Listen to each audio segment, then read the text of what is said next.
Matilda, do you remember the first time that you became aware of body image or of your body and what it looked like? It's hard I'm trying to pinpoint the early because it was so present throughout being a teenager.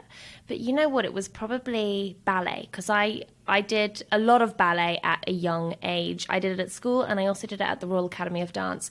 And we would have comments made about our weight fairly often, particularly by one teacher. You know, the classic ballet pose, you have to tuck your tummy in and have as flat a pose as possible. And she'd say things like, oh, that's not easy to do with a food pouch around your belly. Oof. Yeah, or things like you don't want wobbly bits when you're trying to balance.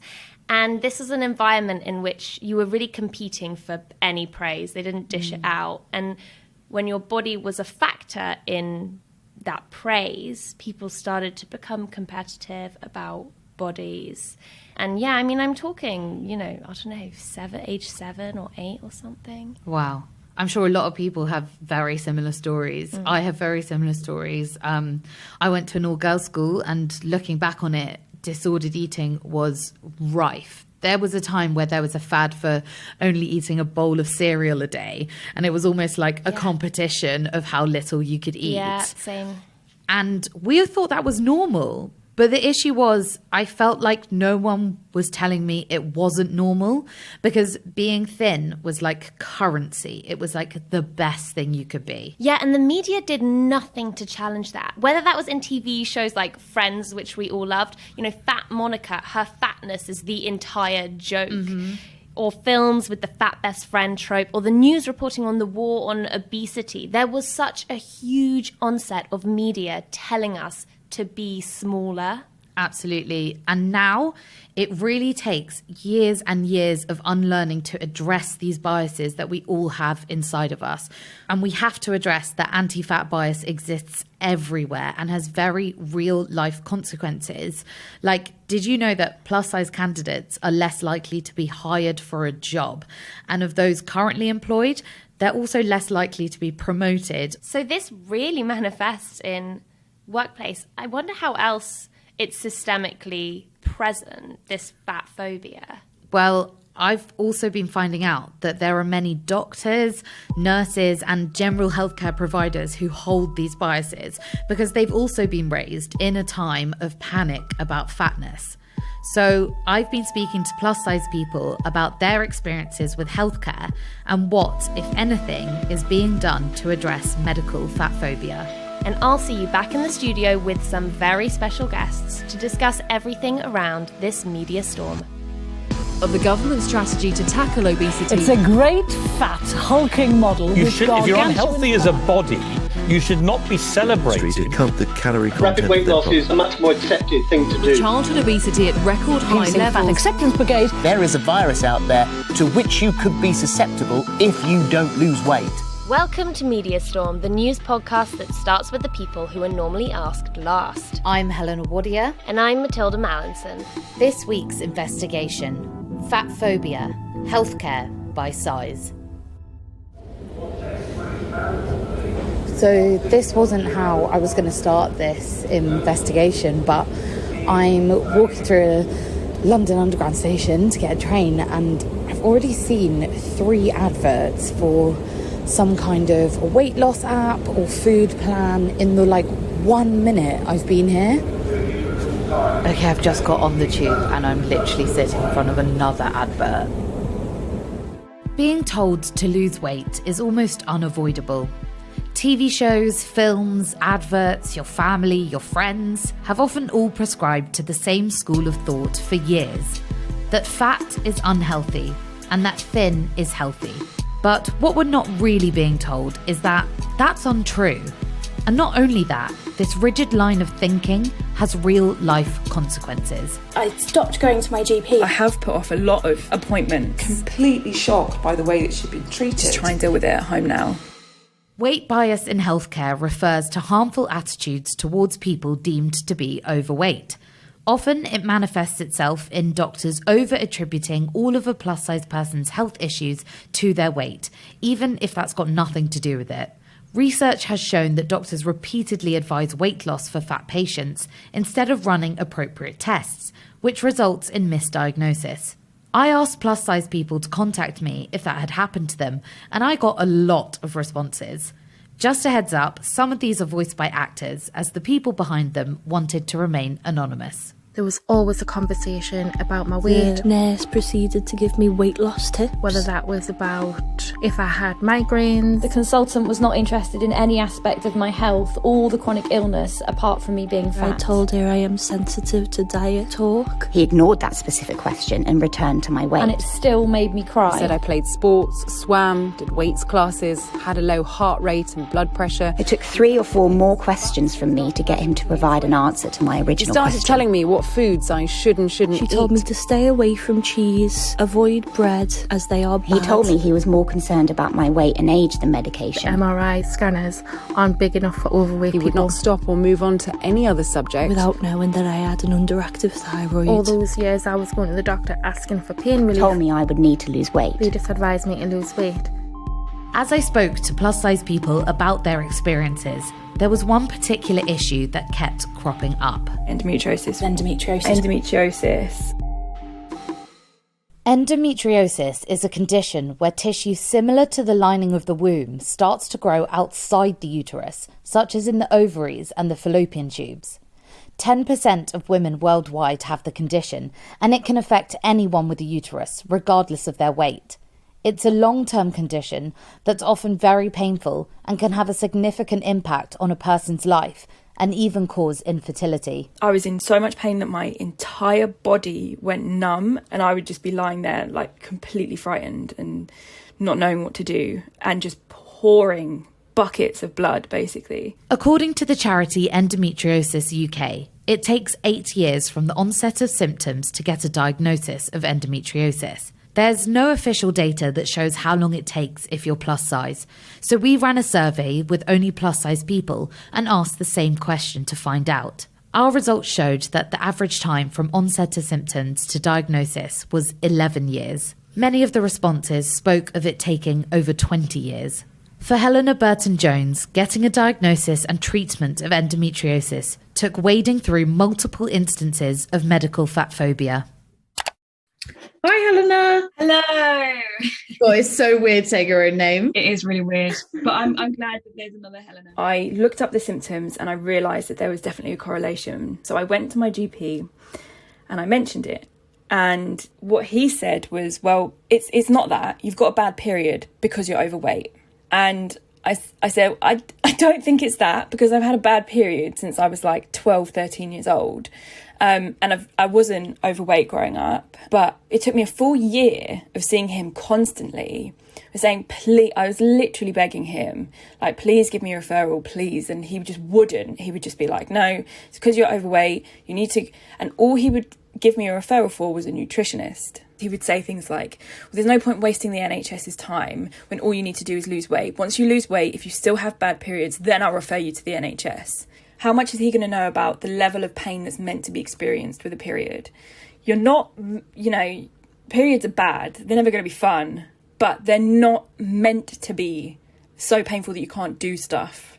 Only in my own experience of having had doctor's appointments from when I gained weight, and then from when I gained weight, the way I was treated was so different. And I think in terms of like, they were just rougher with me. And I can't, because it wasn't the same doctor each time. I can't say definitely that's because I'd gained weight, but I did notice like needles were being pushed in like more roughly, or like I was being handled more roughly, or with less respect or less kindness and that kind of thing.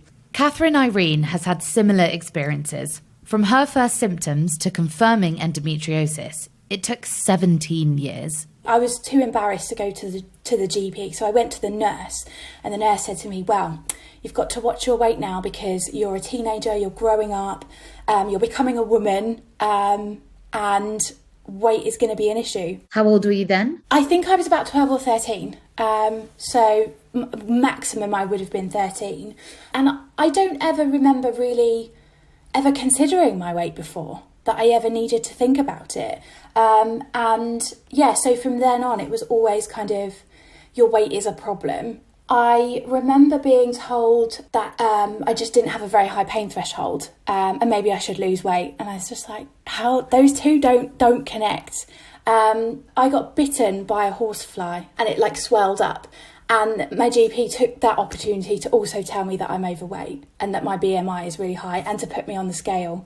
And I was like, no, no, you don't have to be weighed every appointment. You don't have to have that like really humiliating then conversation about, well, you're this weight, this is your BMI, which also doesn't actually tell you, isn't like an indicator of health in any way, to then be told, well, you're at really high risk of diabetes.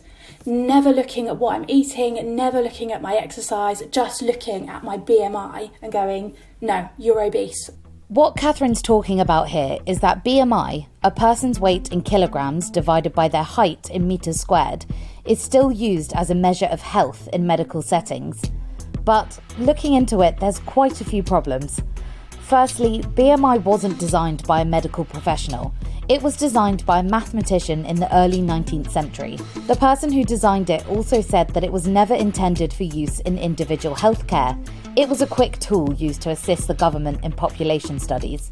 Secondly, when BMI was created, the data used was from white males. So the current BMI cutoffs still used today were calculated around white men and don't consider a person's gender or ethnicity, both factors that can affect weight and fat distribution. And so, government policies and treatment access that is based on a person's BMI could adversely affect women and people of colour. Catherine says she was lucky she knew about the nuances of BMI and could ask not to be weighed.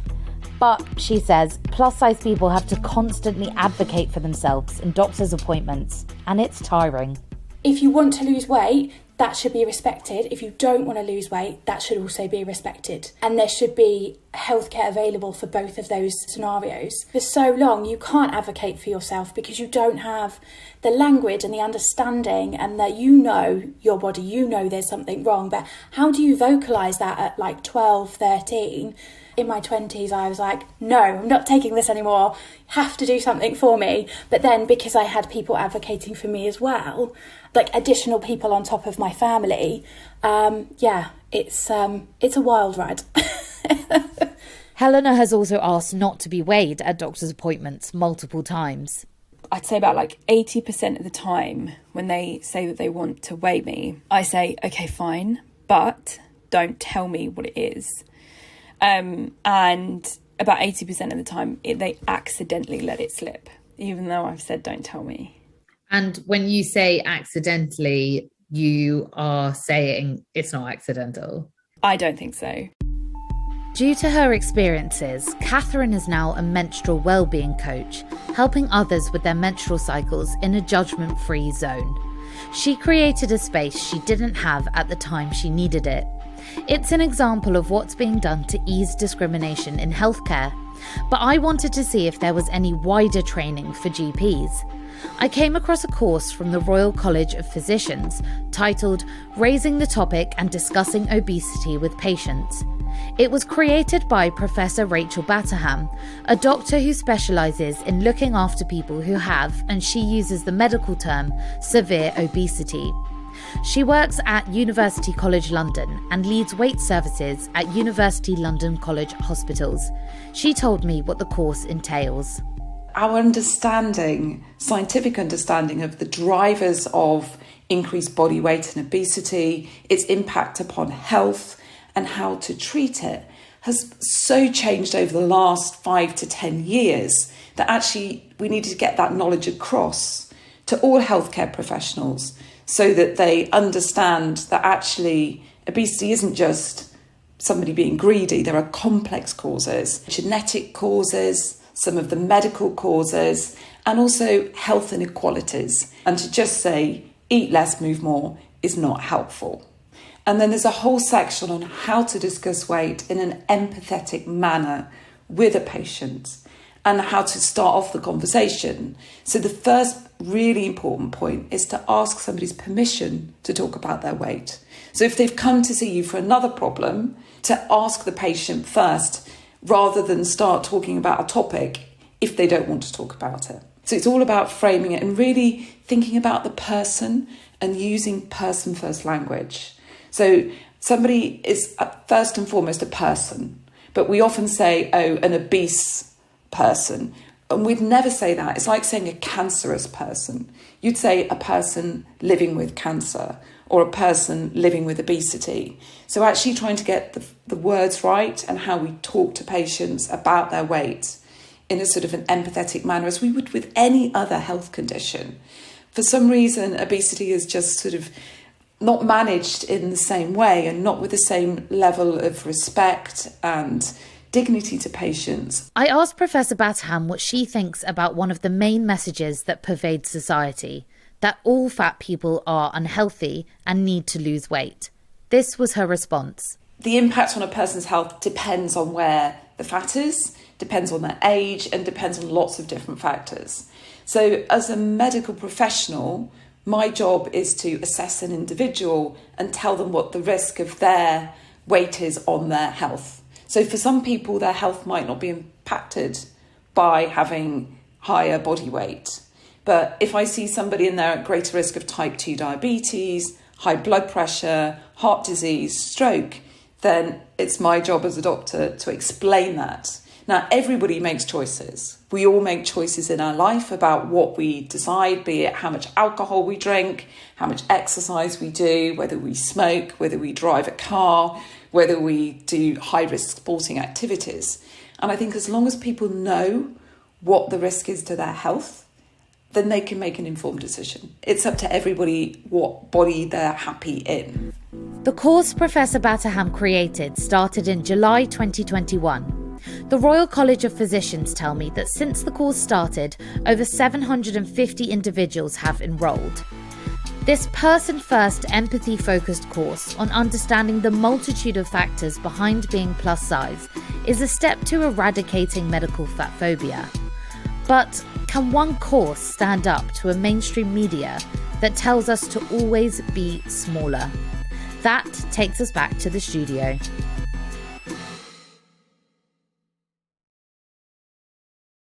Welcome back to the studio and to Media Storm, the podcast that starts with the people who are normally asked last. Today we are talking about fat phobia, body image and diet culture in the mainstream media. And with us are some very special guests. Our first guest is a journalist, content creator and body image and self-love advocate. She's also the author of Fattily Ever After, a black fat girl's guide to living life unapologetically. And it's the amazing Stephanie Yeboah. Hi guys, thank you so much for having me. Our second guest is an artist and owner of the body positive art shop Queer in Colour.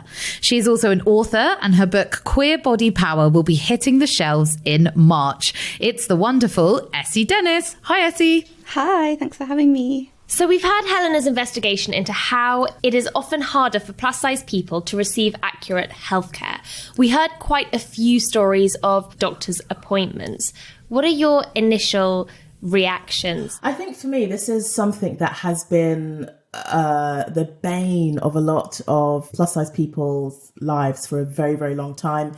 Me included, I've had quite a bit of experience dealing with doctors who seem to prioritise weight over health. I do think that there does need to be a radical overhaul with regards to how plus-size patients are treated within the healthcare industry. Essie, especially in regards to endometriosis and kind of how long it took people to be taken seriously, what are your initial reactions?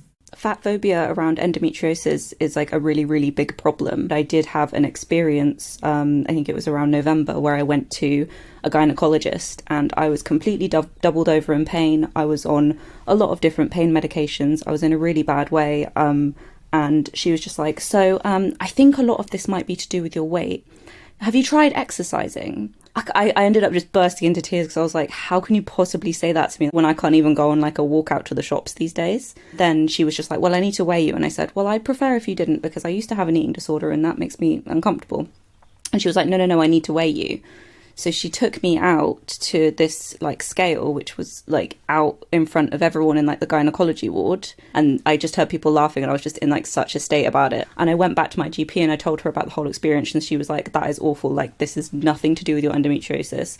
Like, people of all shapes and sizes have endometriosis and all of us should be able to get care. Like, do not let them push you about with this. Essie, it's great that you have a great GP. You know, the majority of experiences that I've heard have not been great. I wanted to find out what was being done about it, if anything. So I interviewed Professor Batham, and she's developed a course on how doctors can raise the topic of a patient's weight when speaking to them, and how doctors can better understand the complexities of, and she uses the term obesity. Is this the way to target medical fat phobia?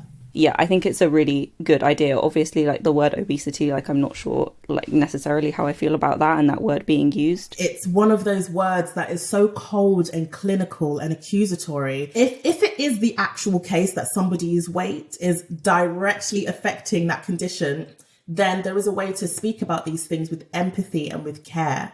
And a lot of the ways in which doctors talk to patients, unfortunately, and being doctors, you think they would know this, but they really miss the mark when it comes to mental health. That can even lead to eating even more because it's like an emotional response. Let's talk about the language used in the mainstream media around this topic. You mentioned the word obesity. Stephanie, you use the word fat a lot on your social channels. Essie, you use chubby a lot. We spent a lifetime being told that these words were bad, or hearing them used in actively hurtful ways. Is using them kind of a reclamation? I mean, I feel very comfortable with, in fact, I use chubby just because it was one of those words that was always used against me. It's a specific word that for some reason, you know, at school and just with teachers, and it's like, oh, she's a bit chubby, isn't she? You know, that was the word that I always got. So I was like, I really want to use that word in a kind of, I'm cute, I'm round, like a cute little raccoon or something, you know. I just want to think of like sweet words that make me feel happy and joyful, and I find it very, very liberating. Yeah, I agree. I definitely, fat was a word that was used against me. The annoying thing about that word is that it is now literally seen as an insult. So it's not even like a body type. Like, people can be short, tall, athletic, lean,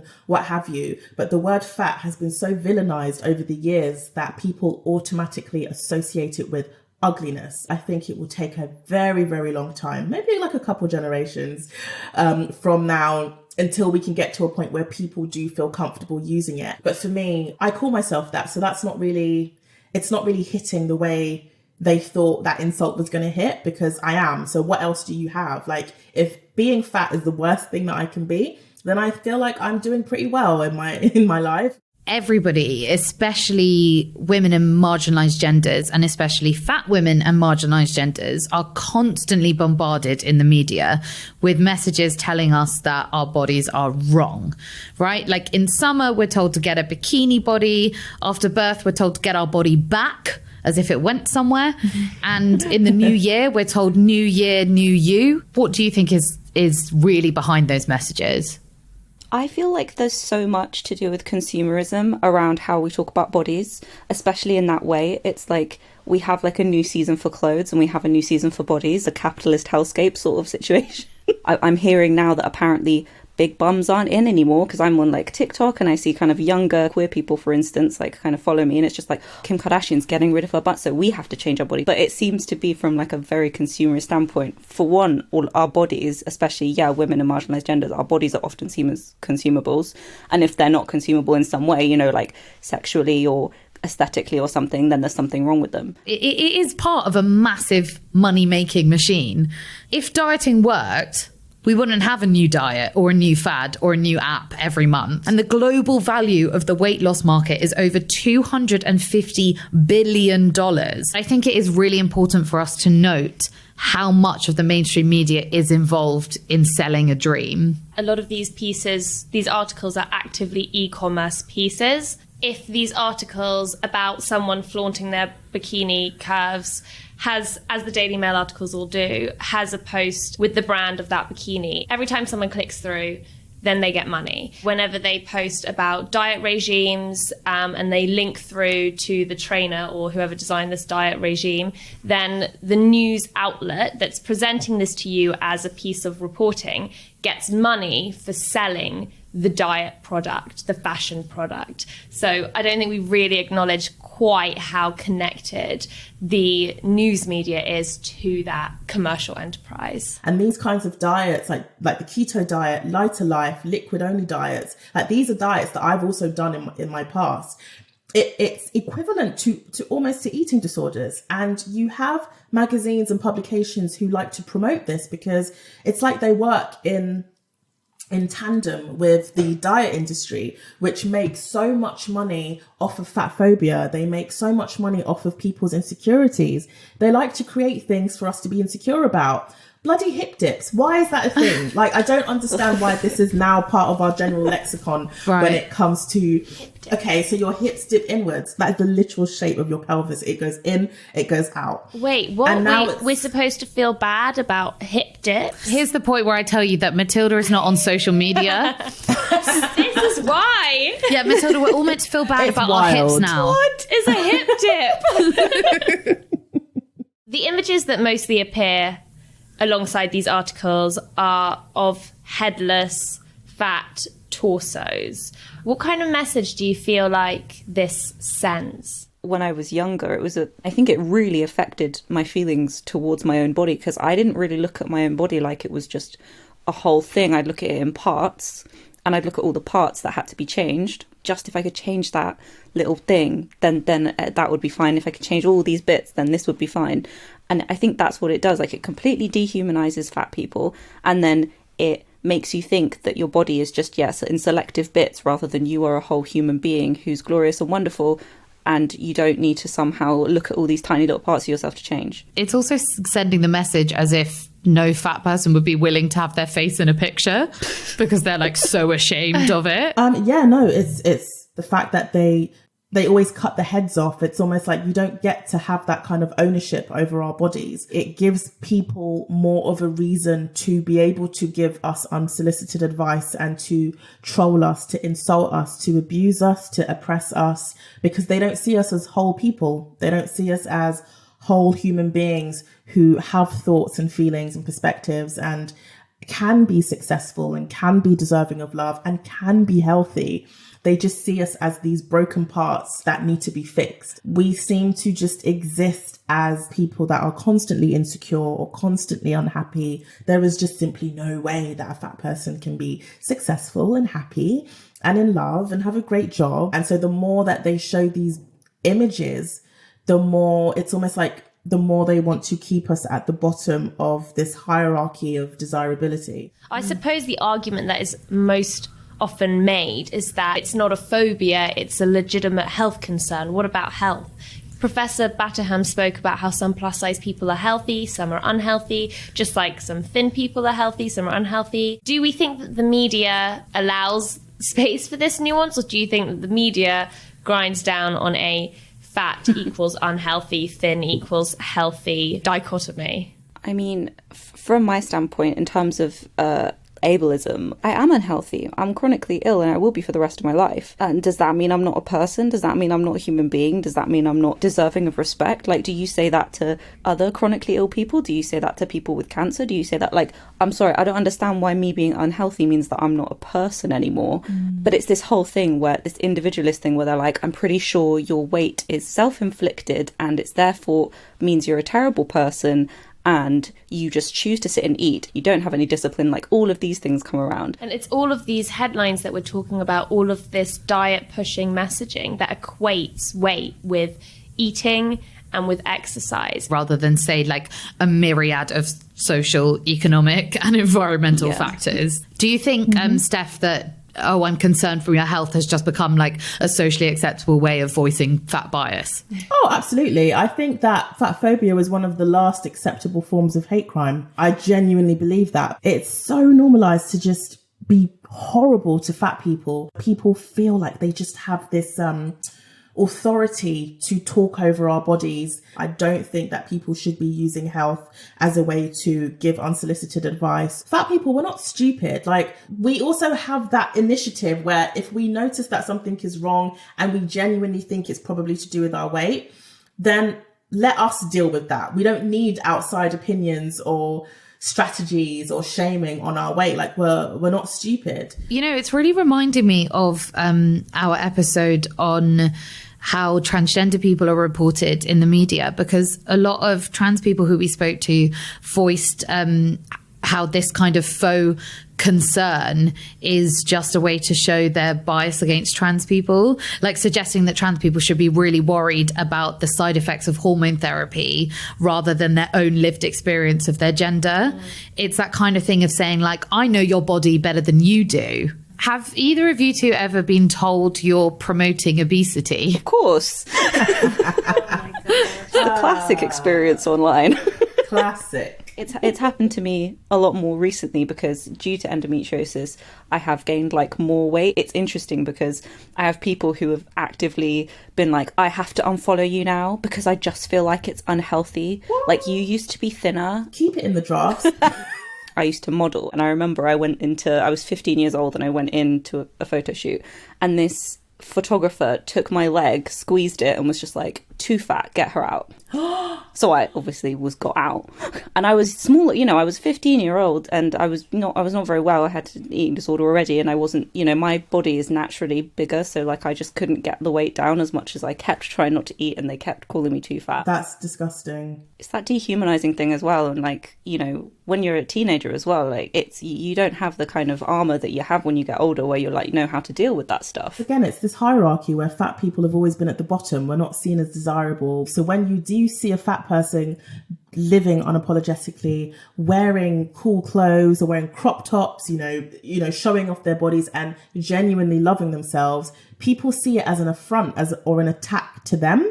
It's almost like your happiness in your fat body that I've always deemed unhealthy is making me feel insecure in my body because I'm slimmer than you, but yet I don't have half the confidence you have. So true. So therefore I'm going to put you down. Because promoting slimness is so ingrained in our society that it's almost weird for people who are naturally slim, who have grown up in this community or grown up in the society, knowing that their slim bodies are the norm, seeing another body being advertised or perpetuated. You know, promoting obesity, we do not have multi-billion pound campaigns telling slim people that they need to put on weight. We don't have stores and shops who refuse to cater to anything below a size 18, for instance. Like, there are so many systemic oppressive things in place that hold fat people back. It's ironic, really, because in the pursuit of health, what has resulted is a preoccupation with our bodies, is younger and younger people getting plastic surgery because they're not happy with their bodies, is self-hatred, is eating disorders, is discrimination. And how is any of that healthy? Oh my God, I got told to get Botox last time I went for a wax. What? Yeah. No. I'm 26. Oh my God. That sounds like a Sex and the City quote or something. I don't know. Yeah. That like didn't seem real. Yeah, I know. It's fully real. That's so funny. Time now to have a look at some of the articles that are making headlines around this topic. Just before the slew of headlines about New Year diet secrets came headlines around Christmas and so-called overindulgence. On the 23rd of December, reported in The Times, The Week, The Daily Mail, The Evening Standard, and more, was apparently some expert research. I'll read out the headlines. To burn off Christmas dinner, just go jogging for 6 hours. 6-hour jog needed to burn off Christmas dinner. Burn off that Christmas dinner with a 12-hour 50-mile walk. Expert calculates how much exercise is needed to undo a festive blowout. Now, with these articles, I particularly want to talk about where responsibility lies, right? Because there is no mention, no caveat, no nothing that going on a 6-hour jog may not be particularly good for you. How can we hold the media responsible for articles like this? I just think it's just absolute rubbish. Like, so what? So what if somebody puts on a couple of pounds over Christmas? Like, somebody putting on weight does not mean that that person is going to keel over and die from a heart attack. It's one of these things where it's absolutely all down to do with aesthetics and how people look. Do you know what? I honestly feel like there needs to be like a huge overhaul when it comes to journalism and PR and marketing and everybody behind the scenes. There needs to be more fat people in these spaces, writing articles that inspired joy and diversity of thought and inclusivity when it comes to clothes. Again, it's the media profiting and making money off of our insecurities. So yeah, we just need to wake up, people. So when I brought up this article, quite a few people said to me like, oh, well, no one's really going to go on a 6-hour run though, are they? And I was wondering, Essie, from like a disordered eating viewpoint, whether you think that's true. Oh yeah, that's not true. Yeah, orthorexia is quite well known as kind of a part of, over-exercising a lot. Over-exercising is a big part of eating disorders because it's all about that obsession with calorie intake and then having to get rid of it. I would spend my entire days exercising at some points. Like, it was ridiculous. Like, there'd be some points in the day where it's just like, okay, I have to lose weight in a day. This day, I'm going to weigh myself at the beginning of the day and at the end of the day, and we're going to see if I've lost any weight in the end of this. That was how, like, obsessive it was. And you don't really get told, actually, this might be bad for you, because exercise in any capacity is considered good. Weight loss in any capacity is considered good, and so is food restriction. So when you're doing it, people do tend to praise you and tend to be like, oh, I couldn't have that discipline, because it's all about discipline and restriction. There's some kind of ingrained sense that restriction is morally good and overexerting yourself is morally good, and resting or putting on any weight or eating or indulging in any way is morally reprehensible somehow. A lot of people with eating disorders do over-exercise. It's a big part of disordered eating. And the media, I do think, need to take some responsibility to understand that someone might read that and go on a 6-hour run. And it'll be a thing where someone will try and go on a 6-hour run, obviously not be able to do it, and then feel like a complete failure, and then not eat maybe for the rest of the day. These kinds of behaviours, which is something I would have done when I was really sick. Thank you for explaining that. The second headline we'd like to look at is from The Telegraph this week. How gardening helps to burn calories in winter. I'll read out some quotes from the article. Not only will your flower beds thank you, but your waistline will as well, with 300 calories burned, or depending how you look at it, 5 pigs in blankets justified. It just really highlights the ever more creative way that the mainstream media markets weight loss. And I did see a follow-up piece in the Daily Mail where, apparently Liz Hurley's exercise regime is built entirely around just doing the gardening and the housework. And of course, the article linked through to the personal trainer who designed this regime. So it's a prime piece of e-commerce, as we spoke about earlier. Steph, I can see you swallowing back exasperated laughter. What's that about? Because I'm just like, so I'm very, green-fingered. I have about 80 plants in my apartment alone. I love plants. Why? I don't understand why people are trying to just suck the joy and the fun out of doing things that make us feel good about ourselves. It really does lend itself to this whole other conversation about the wellness industry, because wellness for me is now kind of turning into the diet/fitness industry. The whole point of doing these therapeutic practices is to practice self-care, and constantly worrying and being anxious about how much you've lost or how much you've burned doing this therapeutic thing is not self-care. It's the very antithesis of it. Yeah, they are not going to take gardening and that kind of stuff away from me. Like, even housework is mundane, but I love it because I don't think about anything. People are having to now think about arm movements that they can do when dusting the top of their drawers. So have you guys not been doing Kegel crunches throughout this entire recording? Is that what you're saying? Absolutely not. And it's just like, I guarantee you in the next 6 months, there's going to be a feather duster that is going to be according to weight. So you can get it's a dumbbell, but it's also got a feather duster. I guarantee it. And it's sickening. First they came for fats, then they came for carbs, then they came for every moment of carefree enjoyment we have in our day-to-day life. Honestly, no more. I'm tired of it. Thank you so much for joining us. Essie, where can people follow you, and do you have anything to plug? Yeah, so you can follow me on Instagram or TikTok. It's Essie, KHAL_Essie.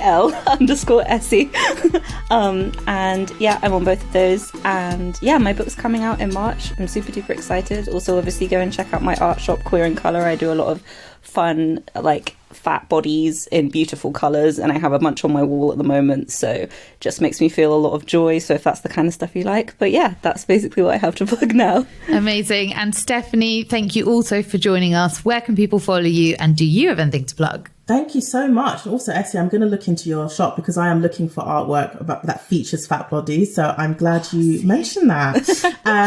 So you can find me on Instagram and also my website, which are both Stephanie Yeboah, YEBOAH. And yeah, just my book, Fattily Ever After, is still out.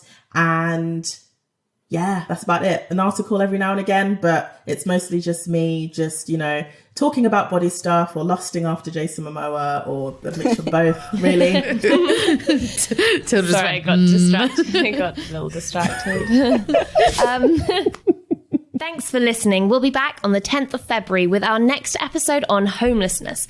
And next Thursday, there'll be some special bonus content dropping. So make sure you've hit subscribe. Follow Media Storm wherever you get your podcasts so that you can get access to new episodes as soon as they drop. If you like what you hear, share this episode with someone and leave us a 5-star rating and a review. It really helps more people discover the podcast, and our aim is to have as many people as possible hear these voices. You can also follow us on social media at Matilda Mal, at Helena Wadia, and follow the show via at Media Storm Pod. You can also get in touch and let us know what you'd like us to cover or who you'd like us to speak to. Media Storm, a new podcast from the House of the Guilty Feminist, is part of the Acast Creator Network. It is produced by Tom Salinsky and Deborah Francis White. The music is by Samfire.